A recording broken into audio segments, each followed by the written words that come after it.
les marchés financiers avec IG Markets, CFD Trading. Bonjour, c'est Gilles du site boursicoté.com. Voici l'analyse technique des principales paires de devises du marché Forex ainsi que l'analyse technique de l'or et du pétrole pour les matières premières. Nous sommes aujourd'hui le mercredi 24 août 2011 et sur l'euro-dollar, eh bien, nous sommes toujours dans cette phase de stagnation que je vous décrivais hier. On tourne toujours autour de la zone des 1,4440. On voit qu'on a du mal à franchir cette zone durablement. On a ici la résistance baissière, moyen terme, qui est toujours qui n'a pas été vraiment attaquée puisqu'on s'en est approché aujourd'hui en milieu de séance. Mais vous voyez, on est venu marquer un plus haut en séance à 1,4481. Alors oui, une petite remarque qu'on m'a faite par mail au niveau de mes points hauts, points bas. Je rappelle qu'en fonction, le marché Forex n'est pas un marché centralisé. Donc les cotations peuvent varier en fonction des plateformes et des brokers par lesquels vous passez, puisque les échanges ne sont pas les mêmes chez tous les brokers. Tout simplement, les cotations peuvent varier, donc il peut y avoir des différences de quelques pips d'écart. C'est tout à fait normal. C'est pas comme le CAC 40 qui lui est coté par Euronext, qui détient donc la cotation officielle. Là, au niveau du Forex, eh bien, les plateformes et donc les brokers propose des cotations qui peuvent différer légèrement. Voilà, fin de la parenthèse. Donc ici, au niveau des plus hauts, on voit qu'on a du mal à venir attaquer cette zone. On est plutôt redescendu pour s'attaquer au support haussier. Alors on a déjà eu des petites attaques au niveau du support. Là, la bougie n'est pas terminée, donc pour l'instant, il faut attendre un petit peu. Là, on serait plutôt sur une dynamique légèrement baissière. On voit que le stochastique ici s'est légèrement retourné. Le RSI moins haussier, on serait plutôt plat. Donc là, on aurait une petite cassure, mais qui n'est pas très dynamique. Donc pour l'instant, on sera en train de sortir de cette zone plutôt par le bas. Alors on est un peu près à contre-pied, puisque personnellement j'anticipais plutôt une sortie haussière. Donc pour l'instant, si on venait à casser ici cette zone, eh bien on aurait certainement à terme un retour sur les 1,4280, mais rien n'est fait. Les choses peuvent aller vraiment très vite, et donc le point d'invalidation serait ici le dépassement des 1,45. Mais pour l'instant, donc le biais serait plutôt, dans un premier temps, en cas de cassure du support haussier, eh bien on aurait un retour sur les 1,4350. En cas de cassure de ce support mineur que nous avons ici, eh bien retour sur les 1,4280. On continue tout de suite avec le câble. Alors le câble qui lui prend une évolution différente. Je vous avais parlé hier d'un possible épaule tête épaule. Alors il n'est pas très beau, puisque l'épaule est quasiment au niveau de la tête. On voit qu'au niveau de la ligne de cou, on n'a pas une grosse régularité non plus. Alors je ne vais pas vraiment le donner comme signal officiel.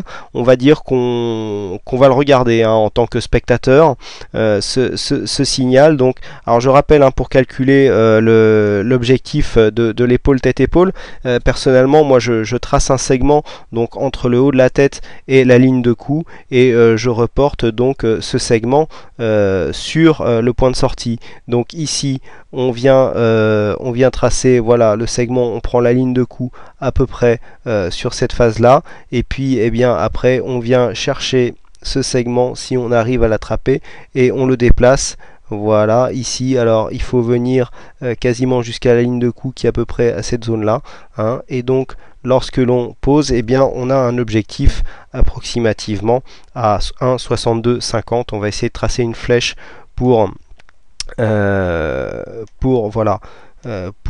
matérialiser la cible. Voilà, donc une cible ici, on verra bien. Là pour l'instant on a cassé, puisqu'on a cassé cette zone, donc la cible se trouve sur les 1,6250 sur le câble. On peut très bien venir jouer ce signal si on le sent, profiterait d'un possible overlap ici sur les 1,6440. naturellement, si l'objectif est atteint avant de revenir sur cet ancien support, là on voit en fait la ligne de cou, on peut très bien revenir, chercher l'overlap et redescendre. Donc c'est la manière de jouer signal, parce que là on est un peu loin pour prendre le signal, mais l'objectif serait à peu près ici. Bon, à mon sens, l'été est trop irrégulier pour être vraiment jouable, mais là en fait ce qui me fait tracer la ligne, c'est la dynamique que l'on a ici, qui est venue d'un seul coup, avec cette grosse cassure ici de la zone des 1,6480 et la continuité de tendance, puisque nous ne sommes quasiment pas arrêtés sur les 1,64. Donc possibilité de rallier ici un objectif à 1,6260. Toujours très peu de choses à dire sur le dollar yen. On est toujours dans cette espèce de range hein, entre donc 77 et 76,30. Peu d'évolution. On voit qu'on est venu rebondir encore sur le support intermédiaire des 76,50. Donc pas beaucoup de choses à dire, on voit les bandes de Bollinger qui sont encore en train de se resserrer, donc pas beaucoup de choses à faire. On peut tenter ici des 76,50, 77, mais bon, en cas de cassure, vu le temps que l'on a passé dans ce range, on pourrait être à contre-tendance, et donc d'une manière assez dynamique. Ça paraît donc assez dangereux, surtout qu'il y a des rumeurs comme quoi eh bien la banque du Japon pourrait intervenir pour dévaluer un petit peu sa monnaie, puisque en fait là comme on voit le dollar yen qui baisse, ça veut dire que le yen monte, et ça n'arrange pas leurs affaires pour leur économie. Donc il y a des rumeurs, mais bon, il paraîtrait que la Banque du Japon attend un bon moment pour utiliser cette cartouche, hein, qui est une arme monétaire, pour essayer d'évaluer un peu. On avait eu une intervention. Alors vous voyez, voilà hein, ce qui peut arriver en cas d'une intervention d'une banque centrale. Là on est à 76,80. Ici on est à 80, un peu plus de 80. Bon ben ça nous fait 350 pips d'un seul coup. Donc si on est à contre-tendance, bon ben là faut avoir bien serré son stop, parce que sinon on boit le bouillon à coup sûr. Donc peu de choses à faire hein. Sur le dollar yen, pas de tendance, on a un range à jouer. Bon, on peut toujours venir ici tenter des achats sur 76,50 pour essayer de les revendre sur 77, mais pour 50 pips le jeu n'en vaut pas la chandelle. Sur l'or, mouvement très intéressant, puisque hier j'anticipais une possible consolidation. Je vous avais détaillé ici la divergence baissière que nous avions. On avait un retour qui commence à se faire ici. Je vous avais dit qu'on casserait certainement ce support je me rappelle plus si on l'avait déjà cassé, et qu'on reviendrait sur le support ici. Alors le support a joué hein, dans la nuit. On a bien eu une remontée au contact de ce support qui était défini en fait par les deux précédents points de fin de consolidation ici, mais là le support est cassé, donc on continue la dynamique. Et là vous voyez, bon alors ce support était mineur hein, il avait été tracé parce que nous avions seulement 2 points de contact. Alors on ne voit pas bien parce qu'ils convergent tous un peu vers le même point. On a un premier point de contact ici, sur cette phase ici, et là. Donc bon, on avait juste 2 points de contact sur deux plus bas qui étaient moins significatifs. Donc c'est pour ça en fait que ce support est moins gras sur mon graphique. Donc là on voit bien qu'on est venu taper un rebond dessus, mais qu'on est en train de le casser, hein, puisque là on est en train d'enfoncer les 1760 $ l'once.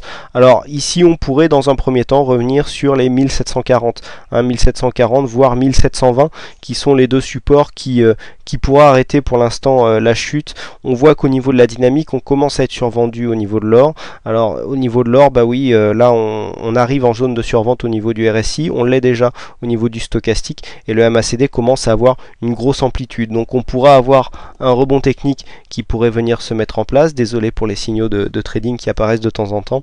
On voit que l'overlap ici a été complètement raté, puisqu'on ne s'est même pas arrêté ici sur la zone des 1815, et que nous sommes en train de redescendre. Donc ici prochain point de contact possible, 1740, 1720. J'aurais peut-être une petite préférence pour la zone des 1720-25 la dollar l'once, puisque la dynamique est vraiment ici très forte. On peut d'ailleurs tracer une résistance baissière sur ce mouvement de consolidation. Voilà, et on voit ici que on est vraiment sur une grosse dynamique.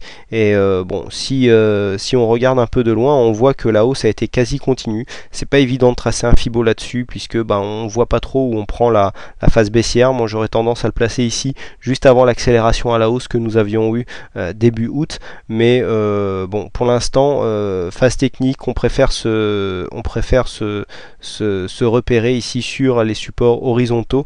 Donc personnellement, une cible entre 1740 et 1720 $ l'once.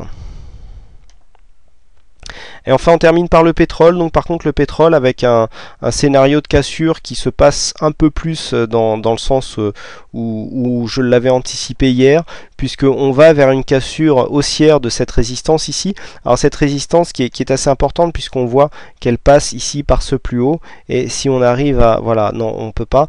Donc voilà, là on est vraiment sur une résistance qui a beaucoup de points de contact. On était venu hésiter avant de repasser par dessus, et donc c'est cette dynamique que je vous avais dessiné hier, mais bon, j'ai eu des petits problèmes qui m'ont fait perdre ma configuration chartiste. Voilà, on avait ce support haussier ici qui pouvait permettre de provoquer une cassure de cette résistance baissière, et c'est ce qui est en train de se passer, puisque là on voit que la dynamique a suivi, la dynamique, on était hier à peu près sur cette bougie, on est bien résistant en dessous, et là hop, on est en train de passer au niveau des indicateurs. On est encore, vous voyez, en évolution négative là sur le MACD. Par contre, on est déjà suracheté au niveau du stochastique. Bon, le RSI lui nous laisse un peu plus de marge, on sait que le stochastique est beaucoup plus volatile que les autres indicateurs.